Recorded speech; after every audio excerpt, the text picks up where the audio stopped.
मयूरेश जोशी को भी जोड़ लेते हैं। Mayuresh, good morning. मयूरेश, बताइए क्या क्या पिक होगी क्रिसमस और न्यू ईयर ईव से पहले? Morning Anuj ji, morning Arshita ji, good morning to everyone on the panel. तो मार्केट्स आई थिंक जिस पोजीशन पे अनुज एक classical defensive mode market adopt कर रहा है, और जैसे आपने राइट को लिखा, आई थिंक फार्मा और एफएमसीजी वापस लाइमलाइट में आ रहे हैं। तो हमने कुछ एफएमसीजी स्टॉक्स पिछले हफ्ते हाईलाइट किए थे।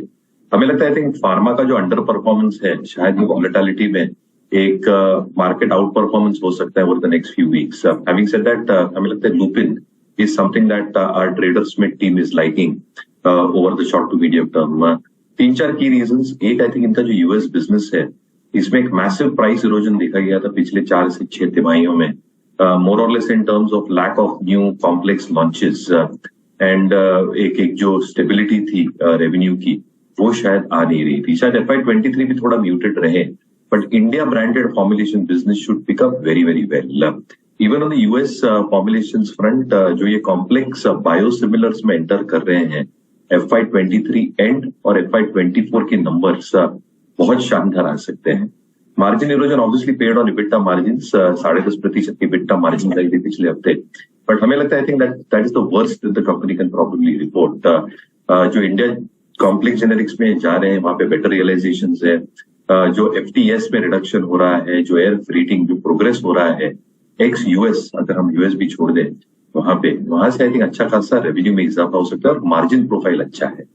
Third but not the least, I think because of improvement from FY23 onward, जो ROEs का एक मिड सिंगल डिजिट्स का परफॉर्मेंस था, that should start improving significantly higher, और इसके लिए आई थिंक ROEs और ROCEs दोनों 10 से 11% के रेंज में वापस आने चाहिए अगले कुछ तिमाही पर। तो मुझे लगता है आई थिंक जो market positioning eight this point of time pharma को फेवर कर रही है।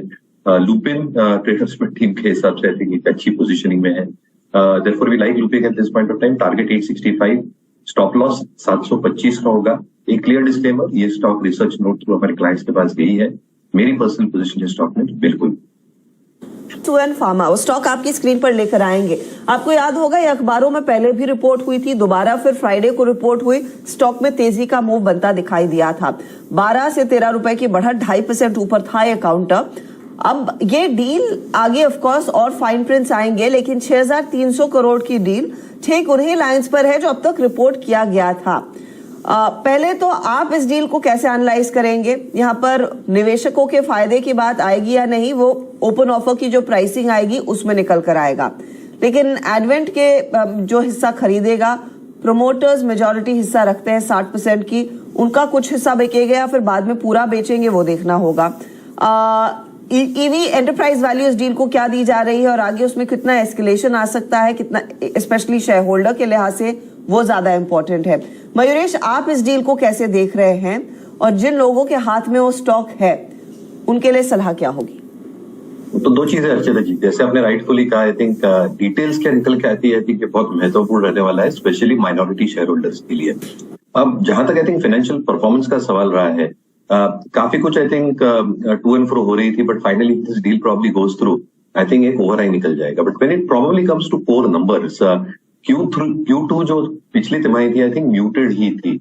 Suven basically is into cramps. तो अगर आप देखते हैं जो क्रैम्प्स वर्टिकल होता है, ये लगभग 40 से 42%, 42% if I am not mistaken contribute करता है। जेनेरिक फॉर्मुलेशंस लगभग 7% करता है, और जो स्पेशलिटी केमिकल क्रैम्प्स है, that is one of the biggest strengths at this point of time. पिछले तिमाही में अगर आप देखेंगे, pharma CRAMS have not contributed significantly to revenue, but जो स्पेशलिटी फार्मा क्रैम्प्स में आई थिंक जो एक सिग्निफिकेंट वैल्यू एक्रीशन देखने मिली थी, उसके वजह से जो मार्जिन परफॉर्मेंस इनकी रहती है 34 से 35% के आसपास, ये शायद बरकरार थी। Third but not the least, I think जो मॉलिक्यूलर डेवलपमेंट होती है ये लाइन ऑफ बिजनेस में, ये बहुत इंपॉर्टेंट होती है, क्योंकि तो पूरी जर्नी होती है from stage 1 to stage 3 and then commercialisation, along with जो इंटरमीडिएट आई थिंक सेलिंग होती है क्लाइंट्स को। आई थिंक वहां पे बहुत इंपॉर्टेंट सपोर्ट मिलता है। स्पेशलिटी फॉर्मुलेशन क्रैम्प्स में यहाँ पे अच्छा खासा I think development, I think 2 or 3 molecules is what they are developing. So financially I think एक specialty pharma cramps is supporting, generic pharma is not supporting at all. इसके लिए margin profile थोड़ी कम आती जा रही है, and with experience I think थोड़ी दिक्कतें हो सकती है going forward. I think with the deal momentum impact शायद रह सकता है स्टॉक में। कोर डिटेल्स के निकल के आते हैं, उस पर आई थिंक थोड़ी माइनॉरिटी शेयर होल्डर्स को फायदा रहेगा और जनरली आई थिंक थोड़ी इंप्रूवमेंट नंबर्स में डेफिनेटली दिखता है।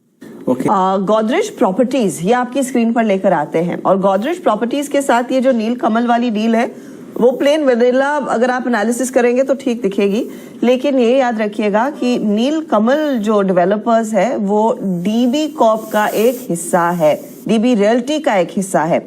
और मुझे याद है जब वो डीबी के साथ डील अनाउंस की गई थी जहां पर Godrej properties initial 400 crore invest कर रही थी, बाद में 300 करोड़ का इन्वेस्टमेंट आना था, यानी कि कुल 700 करोड़ का इन्वेस्टमेंट हो रहा था गोदरेज प्रॉपर्टीज की तरफ से डीबी रियल्टी में, तब वो स्टॉक 10% टूटा था। मार्केट ने एक मेजर थम्स डाउन दिया था और फिर फाइनली उनको वो डील स्क्रैप करनी पड़ी और अब जाकर ये फिर से उसी एंटिटी के एक सब्सिडरी के साथ दरअसल कुछ प्रोजेक्ट्स डेवलप कर रहे हैं। तो मन तो बना लिया था किसी ना किसी से तरह से कि रिश्ता बनाना है, अब वो अलग अलग तरीकों से वो प्रोजेक्ट्स डेवलप कर रहे हैं। इस पर्टिकुलर डील को आप कैसे देखेंगे? Is it a cause of concern क्योंकि उसी कंपनी की एक सब्सिडरी के साथ ये सौदा हो रहा है जिसको ये कंपनी लार्जली जिसे मार्केट ने एक थम्स डाउन दिया था मयूरेश, और स्टॉक एक अंडर परफॉर्मर रहा है इस साल 2022 के साल में, ईयर टू डेट नियरली 38-39% का करेक्शन। मार्केट इसे पचा लेगा या फिर भारी पड़ सकता है ये सौदा? नहीं, you're absolutely right Harshita ji. I think market reaction जो पिछले बार था एकदम एडवर्स था और मेरे हिसाब से I think looking at the positioning of the market at this point of time थोड़ा आई थिंक एक वीक रिएक्शन ही आ सकती है स्टॉक में। दूसरा आप देखिए जो आई थिंक कोर टेलविंड्स थे पूरे सेक्टर के लिए 3 या 4 तिमाहियों पहले जब अनलॉक ट्रेड स्टार्ट हो रहा था, लोग बड़े बड़े घर देख रहे थे। अभी भी आई थिंक वेस्टर्न इंडिया में महाराष्ट्र मुंबई के प्रॉपर्टी रजिस्ट्रेशंस आप देखते हैं तो ठीक ठाक रजिस्ट्रेशंस हो रहे हैं।